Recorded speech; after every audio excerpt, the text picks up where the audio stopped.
नमस्कार दोस्तों, मैं शोभित मिश्रा स्वागत करता हूं आप सभी का अपने YouTube चैनल यूनिक सॉल्यूशन में। जैसा कि आप सभी को पता है, अंतर्राष्ट्रीय संबंधों की चर्चा की जा रही थी और उसी क्रम में पिछले वीडियो में भारत नेपाल संबंधों की चर्चा की गई। आज भारत श्रीलंका संबंधों की चर्चा करना चाहता हूं। चूंकि आप सभी को पता है, ये भारत, नेपाल, श्रीलंका आदि ये सभी देश एशियाई देश हैं और नेपाल की स्थिति मैंने आपको उत्तर पूर्व दिशा में बताई थी।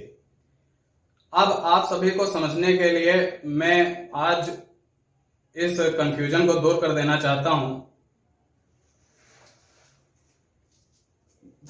किसी भी नक्शे में इन चार दिशाओं को समझ लेना चाहिए कि ये उत्तरी दिशा होती है नॉर्थ, ये दक्षिणी दिशा होती है साउथ, ये पूरब दिशा होती है ईस्ट और ये पश्चिम दिशा होती है वेस्ट। नेपाल की स्थिति अगर मैंने उत्तर पूर्व में बताई थी तो उत्तर ये रहा, पूर्व ये रहा, इसके बीच में उत्तर पूर्व नॉर्थ ईस्ट बोला जाएगा। और भारत के नक्शे में आप देख पा रहे होंगे कि नीचे हिंद महासागर है और हिंद महासागर भारत के दक्षिण में स्थित है और श्रीलंका की स्थिति दक्षिण और पूर्व के मध्य लगभग दक्षिण पूर्व की दिशा में है। मतलब कि ये दिशा दक्षिण पूर्व की दिशा बोली जाएगी। तो श्रीलंका की स्थिति भारत की स्थिति के सापेक्ष दक्षिण पूर्व की दिशा में है। अब श्रीलंका के बारे में कुछ तथ्य आपको पता होने चाहिए कि श्रीलंका का प्राचीन नाम सियलोन है। श्रीलंका को अगर भारत के नक्शे पर देखना चाहें, भारत के नक्शे के सापेक्ष देखना चाहें, तो दक्षिण पूर्व दिशा में श्रीलंका और भारत के बीच में श्रीलंका और भारत पाक जल संधि, जिसे इंग्लिश में पाक स्ट्रेट भी बोला जाता है, उसके द्वारा पृथक होते हैं, अलग होते हैं। जल संधि या स्ट्रेट किसे कहते हैं, भूगोल के टर्म्स में आपको यह बात पता होगी कि जब दो स्थलखंड किसी छोटे जल राशि के द्वारा पृथक होते हैं, अलग होते हैं, तो वह जल राशि जल संधि बोली जाती है। पाक जल संधि भारत और श्रीलंका के बीच में मौजूद है और इस पाक जल संधि के पश्चिम की तरफ मन्नार की खाड़ी है। मन्नार की खाड़ी किसे कहते हैं, प्रायद्वीप, खाड़ी, ये सभी तथ्य भूगोल के हैं। जब कोई स्थलखंड तीन तरफ से जल से घिरा हो तो वह प्रायद्वीप कहलाता है। जैसे भारत का प्रायद्वीपीय भाग यह बोला जाता है जो कि तीन तरफ जल से घिरा हुआ है। और इसी का विपरीत अगर कोई जल राशि तीन तरफ स्थलखंड से घिरी हो तो वह खाड़ी बोली जाती है। उसी तरीके से यह मन्नार की खाड़ी है। खाड़ी के और उदाहरण आप खंबात की खाड़ी वगैरह पा जाएंगे। अब श्रीलंका की राजधानी, दो राजधानियों को लिया जाता है।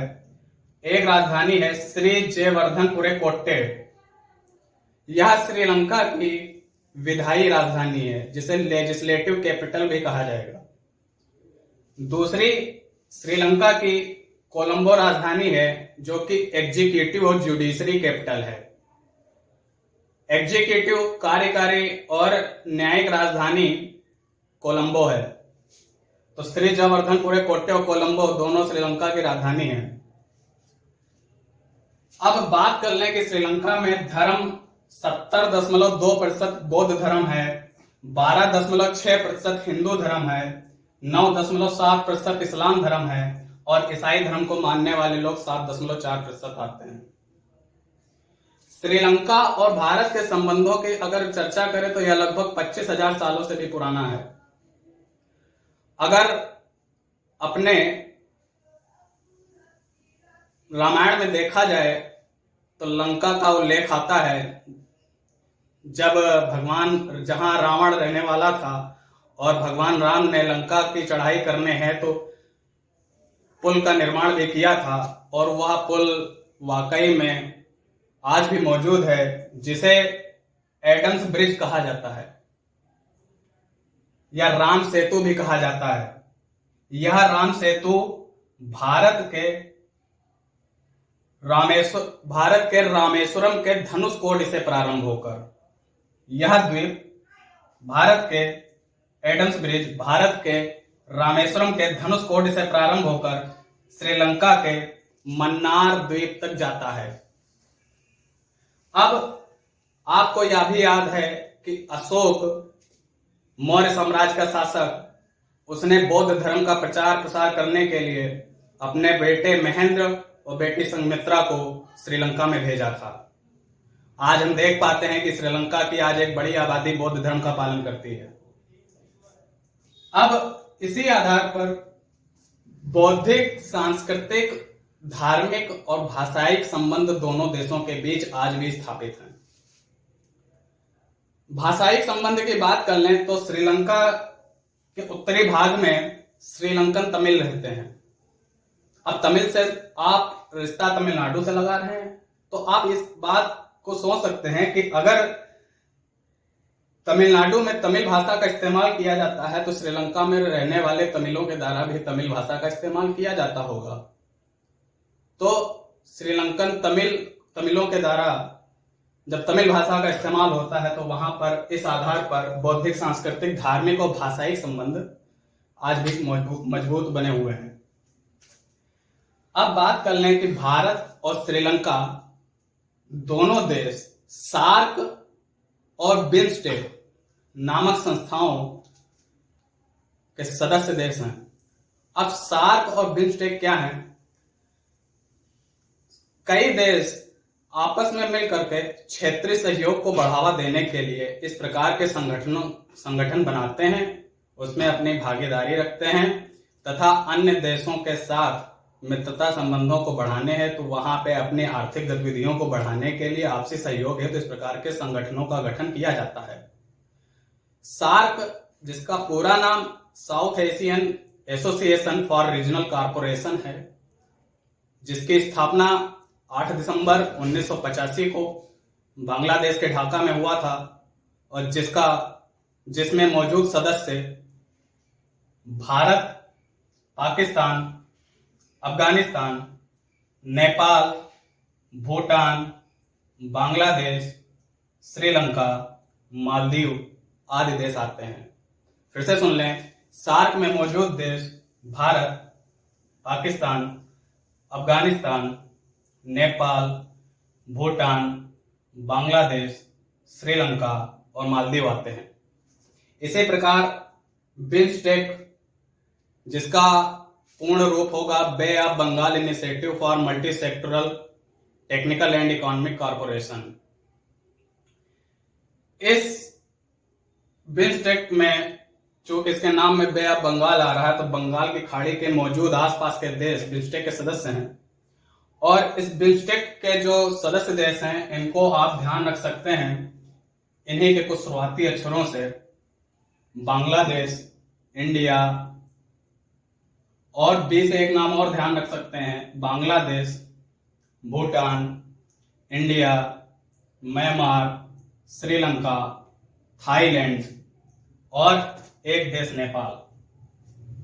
इतने देश बिम्स्टेक के सदस्य हैं। तो दोनों देश सार्क और बिम्स्टेक के सदस्य होने के नाते आपस में सहयोग की भावना अवश्य रखते हैं। भारतीय निवेशकों के लिए श्रीलंका एक पसंदीदा स्थान है। बड़ी कंपनियां, रिलायंस जियो, टाटा आदि ये सभी कंपनियां श्रीलंका में निवेश करती हैं। वहां पे इंफ्रास्ट्रक्चर तथा अन्य कार्यों में अपनी कंपनियों की मौजूदगी करती हैं, जिससे वहां पे रोजगार बढ़ने के साथ साथ व्यापार बढ़ता है और आर्थिक उन्नति होती है। दोनों देशों के बीच में फ्री ट्रेड एग्रीमेंट भी है। फ्री ट्रेड एग्रीमेंट जब दो देशों के बीच में होता है तो दोनों देश तो दोनों देशों के सरकारों के द्वारा आपस में मंगाए जाने वाले सामानों पर टैरिफ तथा टैक्स में राहत दी जाती है। श्रीलंका भारत में पर्यटक आगमन में शीर्ष 10 देशों में शामिल है। कहने का मतलब यह हुआ, अगर विदेशी पर्यटक भारत में आते हैं तो उनकी संख्या के हिसाब से अगर उनको व्यवस्थित किया जाए तो शीर्ष 10 देश जो बनेंगे उसमें श्रीलंका की स्थिति भी होती है और यह हर साल बदलती रहती है। श्रीलंकन छात्रों को भारत सरकार द्वारा छात्रवृत्ति भी प्रदान की जाती है। दोनों देशों के मजबूत संबंधों को इसी प्रकार समझा जा सकता है कि श्रीलंकन छात्रों को उनकी शिक्षा है तो छात्रवृत्ति भी प्रदान की जाती है। इन सबके बावजूद भी पिछले कुछ वर्षों में आपने भारत श्रीलंका के बीच विवादों को सुना होगा और इन सभी विवादों का मुख्य कारण, जैसा कि नेपाल में भी देखा गया, चीन था। श्रीलंका में भी चीन अपनी मौजूदगी दर्ज कराता है। चीन दरअसल एक विस्तारवादी नीति पर कार्य कर रहा है और वह विश्व में अमेरिका जैसे देश, सुपर पावर देश को हटा करके उस सुपर पावर की स्थिति को अपने आप कब्जाना चाहता है, जिसके तहत वह पड़ोसी देशों को तथा विश्व के अन्य देशों को अपनी विस्तारवादी प्रक्रिया के तहत उनकी जमीन पर कब्जा करके या अपने लोक लुभावने कर्ज उनको दे करके उनकी जमीन को कब्जा लेता है। ऐसा ही कुछ देखने को मिला श्रीलंका में, जिसे चीन की डेट डिप्लोमेसी बोला जाता है। डेट कर्ज डिप्लोमेसी, कर्ज वाली कूटनीति। चीन ने, चूंकि सन 2005 से लेकर के 2015 तक अमेरिका में महेंद्रा राजपक्षे राष्ट्रपति थे और 2015 में गोतबाया राजपक्षे वहां के राष्ट्रपति बने, जो कि महेंद्रा राजपक्षे के भाई हैं। और इसके बाद में वहां के प्रधानमंत्री पद को गोतबाया राजपक्षे के राष्ट्रपति बनने के बाद प्रधानमंत्री पद पर महेंद्रा राजपक्षे आ गए, जो 2015 से 15 तक वहां के राष्ट्रपति थे। इस प्रकार आज श्रीलंका में राजपक्षे परिवार का दबदबा है, राजनीति में दबदबा है और राजपक्षे परिवार को चीन के तरफ उदार रुख वाला माना जाता है, जो चीन के प्रति अपना उदार रुख रखते हैं। 2015 में जब गोतबाया राजपक्षे बने, उस समय श्रीलंका के प्रधानमंत्री रेनिल विक्रमसिंघे और उनको माना जाता था कि वह भारत के प्रति उदार रुख रखते हैं। लेकिन 2015 के बाद चीन ने श्रीलंका के, ध्यान से सुनिएगा, चीन ने श्रीलंका के दक्षिण में स्थित हम्बनटोटा बंदरगाह को 99 वर्षों के लिए लीज पर ले लिया। कहने का मतलब यह है, चीन ने श्रीलंका सरकार को कुछ रुपए देकर हम्बनटोटा बंदरगाह को 99 वर्षों के लिए लीज पर लिया। और अगर अब श्रीलंका, और इसलिए लिया क्योंकि वह उस बंदरगाह पर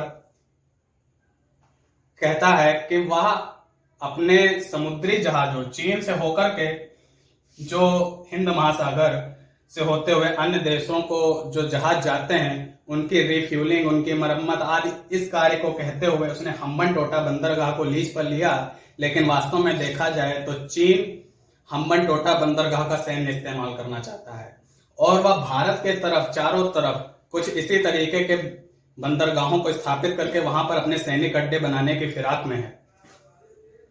क्योंकि अब अगर श्रीलंका ने चीन को 99 वर्षों के लिए इस बंदरगाह को दे दिया है, तो वह इसे वापस लेने के लिए उसे उतनी ही धनराशि को वापस देना पड़ेगा जितना उसने चीन से लिया है। और इसी प्रकार के कूटनीति को चीन की डेट डिप्लोमेसी बोला जाता है।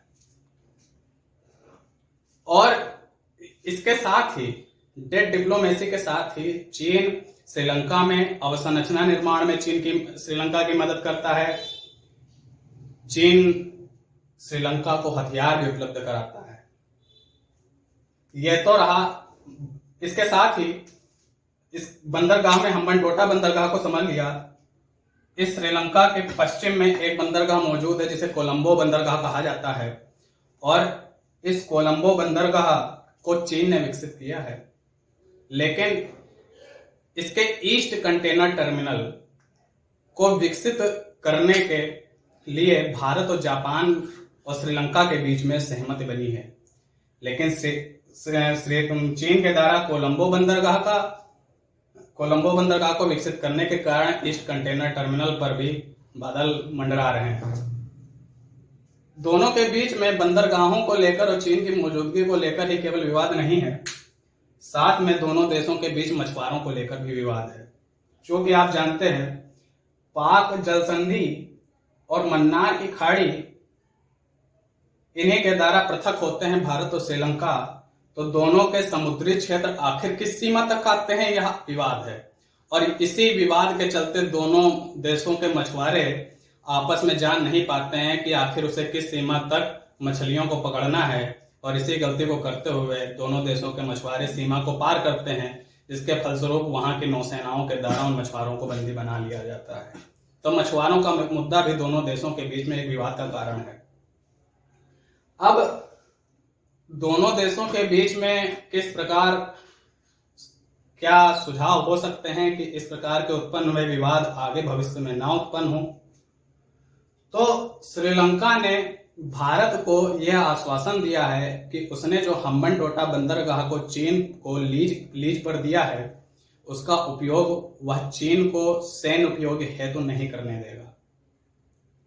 श्रीलंका की तरफ से मिले आश्वासन की तरफ से भारत अभी पूर्ण रूप से संतुष्ट नहीं है, लेकिन भविष्य में यह देखना जरूर उत्साहपूर्ण होगा कि चीन की इस हम्बनटोटा बंदरगाह से किस प्रकार की रणनीति रहती है। साथ में दोनों देशों ने फ्री ट्रेड एग्रीमेंट पे हस्ताक्षर किए हैं, लेकिन दोनों देशों को CEPA comprehensive economic partnership agreement इस पर भी हस्ताक्षर करना होगा। अब CEPA ये क्या होता है? CEPA ये वास्तव में फ्री ट्रेड एग्रीमेंट का एक वृहद रूप है, जिसमें अन्य सहूलियत भी प्रदान की जाती है। अब दोनों देश जो कि दक्षिण एशिया में मौजूद हैं और आपस में नजदीक मित्र देश हैं, इसलिए दोनों देशों को आपस में मजबूत उत्पन्न विवादों को एक मेज पर आकर के बातचीत के जरिए सुलझाना होगा और दोनों देशों को मित्र राष्ट्र बनने का परिचय देना होगा, जिससे इन दो देशों के बीच में कोई तीसरा देश आकर के अपने स्वार्थ को पूरा ना कर सके और इन मित्र राष्ट्रों की प्रगति और उन दोनों का सहयोग इसी प्रकार भविष्य में विद्यमान है। तो इस प्रकार से मैंने आज आपको भारत श्रीलंका के संबंधों के बारे में कुछ संक्षिप्त जानकारी दी, लेकिन उम्मीद है कि आपको इसकी कुछ न कुछ समझ अवश्य आई होगी। भविष्य में भारत के अन्य पड़ोसी देशों के साथ भी मेरा वीडियो बनाने का क्रम जारी रहेगा। साथ में आप यह शिकायत कर सकते हैं कि बोर्ड पे आपको ज़्यादा साफ नज़र नहीं आता है, तो मैं आपको बताना चाहता हूं कि आप मेरी बातों को ध्यान से सुने। मैं उसमें लिखा हुआ, बोर्ड पर लिखा हुआ संपूर्ण तथ्यों को आपको बताऊंगा और ऐसा कोई तथ्य नहीं होगा जिसे मैं समझाऊंगा नहीं। अतः इसी प्रकार के वीडियोज को आगे पाने के लिए आप मेरे चैनल से जुड़े रहें, जिसके लिए आपको वीडियो को सब्सक्राइब करना होगा।